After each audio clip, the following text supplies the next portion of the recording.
Hello, you wonderful people, and welcome to another episode of Not Too Comic Book. This being a show where we talk about TV shows that are adaptations of comic books. For today's episode, I'm going to talk about the latest episode of Krypton. A lot of interesting things went down in this episode, so let's break it down. First and foremost, I love the whole conversation between Adam and Sag. Multiple conversations they have at the beginning. For one, it's like, oh yeah, like you haven't, because obviously Sag still wants to look at Zod as like, oh, he's my son, I can reach out to him, no matter what the circumstances. But I love Adam is like, yeah, he's like a true-born like villain. I mean, the point is people are letting him walk around with just a cape for no reason. I'm like, that's such a weird reason to kind of talk about that, but it's so funny. It's like, yeah, makes you wonder why that is. I mean, maybe it's a symbol of things because obviously Val had the cape situation too, and obviously like it's a whole thing. I just think it's just kind of funny. Like obviously, I guess Superman, just because we know superheroes and stuff like that, but I never even thought about it. Maybe because I think they even reference it in Smallville. The whole obviously his suit in Smallville more so comes from like Jor-El being like, oh yeah, like kind of like that's him wearing the symbol of their people, which I think that still kind of applies even in Man of Steel. But I never really thought about that before. I thought it was just kind of like it's just a suit, just like Batman just kind of designed a suit. I thought the same thing, but it's like, no, like obviously the symbol is the House of El symbol and it represents hope, but I just never thought like the entire suit itself is most likely, well, maybe it was modified or whatever the case may be to, do the more superhero thing. I don't know. Like I said, just the whole thing with the cape and everything, and you see people on Krypton with capes and stuff like that, just kind of gets my brain working. Nevertheless, I'm going on a huge tangent. I love that Adam brings up the fact is, Sag, you got that face like, oh, I'm going to go do this by myself. And he's like, I don't have that face. He's like, yeah, you do. And it's like, all right, the fact is, I appreciate you getting me this far. It's also interesting because it never correlated in my head until Sag pointed out the place they're in right now is the rankless area. And I'm like, oh, really? It's like, yeah, the place has changed a lot. Holy crap. Obviously, Sag meets up with Lyta, and they bang one out. I was like, whoa, okay. Literally a war is coming, and you're trying to stop that. But it's like, I mean, I'm not going to like falter you for it. It's like, you two have been reunited with each other, so it's like, do your thing. But then it's like, I like that they kind of immediately tell you like, oh, if you are suspicious about the fact that Lyta might have been like reprogrammed or whatever, it's like, oh yeah, she was. Because like the moment like Sag brings up a memory, he's like, oh yeah, this is the second time that you've helped me. Because he was like, I never thought a Sagittarius would help me, but lo and behold, you did. And she's like, what are you talking about? He's like, almost like you don't remember. Her nose start bleeding. He's like, oh, so I guess if you try to access memories that are no longer there, you just start bleeding from your nose. It's just your brain kind of trying to compensate for the fact of that missing memory. It's kind of like people who have two different realities kind of in their brains because of a timeline shift. It starts like eating away at them like that, kind of affect them in that regard. Kind of like some 12 Monkeys type of thing in that regard, which kind of funny. I talk about the time travel stuff, but I'll kind of get to that soon enough. But yeah, like it because everything that Sag had seen of like what it was like, when Zod gets his way, what he becomes, even obviously that one like potential future where he saw him killing Lyta, which even he brings that up to Zod later on. It's like at some point Lyta kind of turns against you to the point you do try to kill her and everything. And obviously Lyta is so dedicated to Zod. Like it's so interesting because it seems like there are pieces of her still there kind of being like, it seems like she's turned into this perfect soldier, but it almost seems like it's not like her humanity was completely taken away because obviously the way she acts around Sag, but that's all about the perfect family of like, oh yeah, me, Zod, and Sag, like all together, like, so I guess that's why he let that aspect of her stay, but otherwise he wanted to make her into like the perfect soldier, like himself, just kind of not willing to compromise in certain regards, so I wonder how long was it before he did it. I mean, let's not forget it's super messed up thing too. It's like you did it to your own mother. That's super twisted. But I guess in his mind, it's like, oh, he saw what kind of emotional wreck his mom becomes. What that ultimately does for her. So it's like, oh yeah, let's wipe away some of this stuff, some of that unnecessary filth, which includes memories of her with your dad. So that probably the entire memory we saw at the beginning of the episode, like them meeting for the first time, which was actually kind of adorable, technically doesn't exist in her mind, which is super sucky. I love that, for one, your boy Sag, clean shaven. It's like, yeah. I was wondering how long he was going to keep that beard, but, beard and mustache, but it's gone now. Looking all fresh-faced. I should have figured as much since the opening scene showed him fresh-faced. I mean, it's supposed to be the past and everything, but still. I love that whole thing. I'm like, oh, you're scanning my brain. Oh, there's nothing in my brain. Oh, yeah, cool. I wasn't having nightmares or being worried about the whole thing because obviously, he had Brainiac still potentially in his mind, so Obviously, like Zod showing up, you know, him finding out about Lyta being reprogrammed, and the way it seemed like what like the screen was saying, it seemed like it was kind of referencing the fact is that her memory, like, because at the very least, it seems like the memories kind of stay like there, whatever word was deleted is there, but it seemed like Zod got rid of them entirely because I guess he didn't want to take the chance someone might potentially put them back. He doesn't, you know, because it's like maybe he also wanted to make it so it's like, oh, I'm not tempted to ever put them back, or if his dad ever returned, he'd be tempted, which, you know, I guess that was his way of planning for it, but still, it's like super, that means those memories are potentially gone forever, but maybe there's like little, you know, synapses connecting to kind of be like, oh, those memories are there, they just got to reattach the synapses, you know, maybe, potentially, I don't know. But it's sad circumstances. Obviously, like, Seg for him, it's like, you know, you could be telling Zod, you could be, you know, the best of both houses, of House L and Zod, but Zod's like, no, you could be the one. You could go to Val and end this war, and together we can work as a family and make a brighter future that's better for everyone. But it's like, Seg is like, I've literally seen the future of what you create, the way you just kind of just rule over people with your whole dictatorship, totalitarianism, and just everything. I might be using that term wrong. I'm pretty sure I am. So let's go back and just use dictatorship. Let's leave it at that because, you know, that's the more, I think that's the more befitting term when it comes to Zod.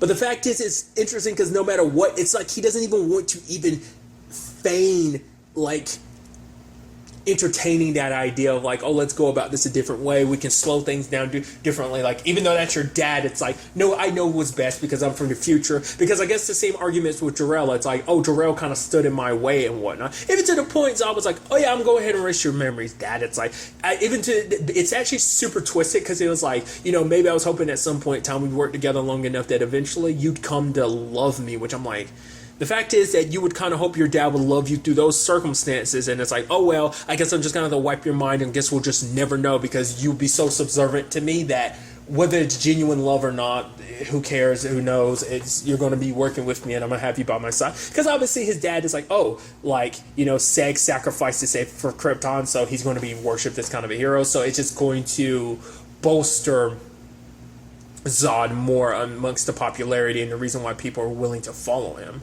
Which that's actually kind of a thing we'll kind of dive into more. But what's interesting, though, is that when Seg was getting his mind kind of reditioned, it didn't work. He kept his memories, but then he looks at the screen and he sees his face. He sees like an after image of Brainiac. So then the question becomes, okay, in that moment, was because there is still a fragment of Brainiac there that was active and that protected his mind from being completely wiped? Or did he actually lose some memories? Could it be a situation of, did that wipe away all that was left of Brainiac, or is there still some Brainiac left inside of him and it just got deactivated because his memories are kind of potentially gone? Or did some form of Brainiac kind of take over in that moment? I'm assuming it's like potentially 1 and 2, maybe not 3, but who knows?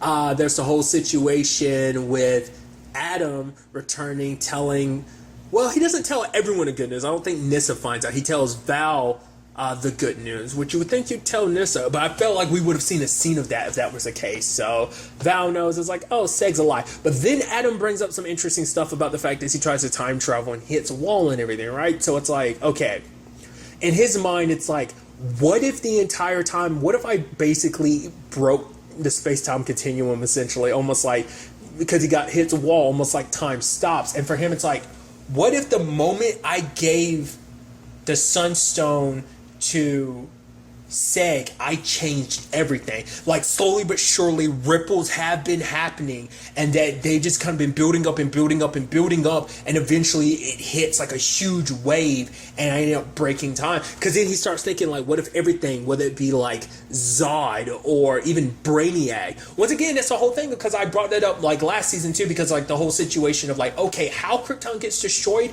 there's multiple storylines. Like, that's what kind of confused me, because Adam's like, wait, is Brainiac being here? He's like, wait, what? That's why it didn't make sense to him either, because it's like, so that's why, because like there's multiple reasons. It's never 100% the same reason. It depends on which continuity you pull from and which runs of Superman comic books, I'm assuming, of what led to Krypton's destruction. It's like I said, the animated series made it seem like Brainiac was obviously a computer on Krypton who was warning about it, which he had a thing to do with Krypton's destruction. Sure, I think that's a thing from the comic books too, but then like, because I don't think anything from Man of Steel kind of points to Brainiac. I mean, not unless that's something they would have done later on down the road, depending on what they do with the, that within the quote unquote DCEU, like the DC cinematic universe, depending on whether or not they actually go anywhere with that, depending on if they make any connectivity. It's a whole thing, a whole conversation in itself. So it's just kind of interesting.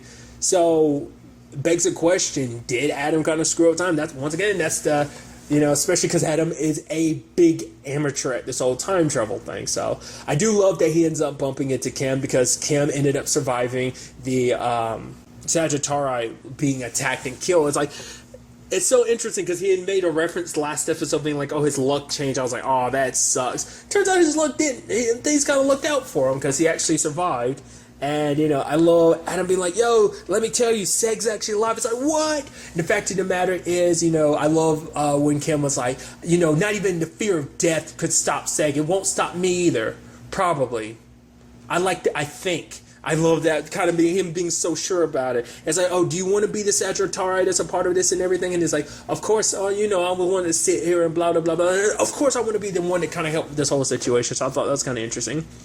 Also, like, when Nyssa showed up to Val talking about what, like, Jax's plan was, I was like, I don't know. I was like, is that BS or something? Because I knew she came across something in those files, but I wasn't sure what. Essentially, she was going to use this weapon that was basically going to affect people on a genetic level, which is interesting. I say that because, was that Killjoy? Yes, it's Killjoy's. Has a very similar weapon. I just say that just because it's interesting. Both shows on the Syfy channel, but essentially it taps into the codex, and basically she wanted to aim and wipe out potentially all Sagittari, even though not all of them are bad. Some of them are simply following orders that just kind of don't have much of a choice. But it's like, you could have joined the resistance, but you chose Zod's side. Sacrifices had to be made. So the fact is that Jax-Ur was able to willing to go that far. To be fair, it kind of makes sense. I mean, she did run Black Zero, so let's not forget she's not afraid to make whatever sacrifice are necessary.